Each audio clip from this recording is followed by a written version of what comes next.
Такен Алимкулов родился в 1918 году в семье кочевников в селе Бабаата, ныне Сазахский район Туркестанской области. С 14 лет работал табельщиком в колхозе.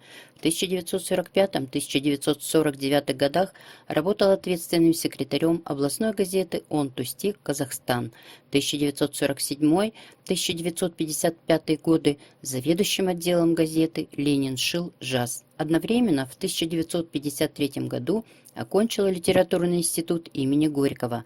В 1956-1971 годах консультант секретариата правления Союза писателей СССР по казахской и киргизской литературам.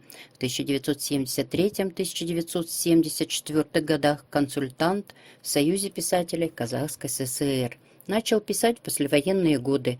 Его первый сборник стихотворений «Дорога» был издан в 1950 году. Затем последовали «Летний дождь» 1964 и «Находец» 1969, «Сокровенная мелодия» 1984.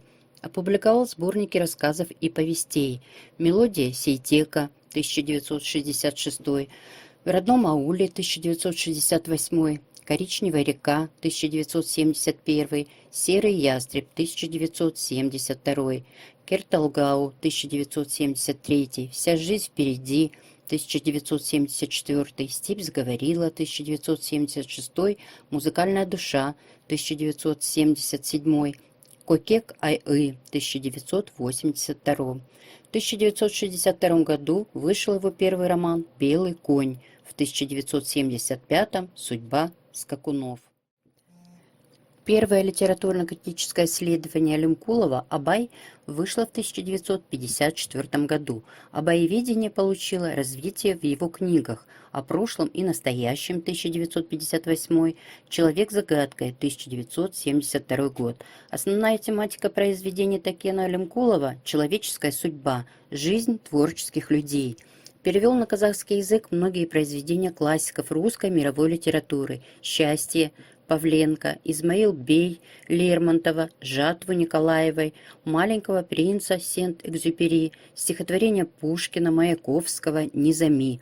Многие произведения и литературные сборники Такена Алимкулова были опубликованы на русском языке. Среди них «О прошлом и настоящем», «Белый конь», «Серый ястреб», «Вся жизнь впереди» и другие. Награды: Орден Дружбы Народов 1978, медаль за трудовое отличие 1959 год.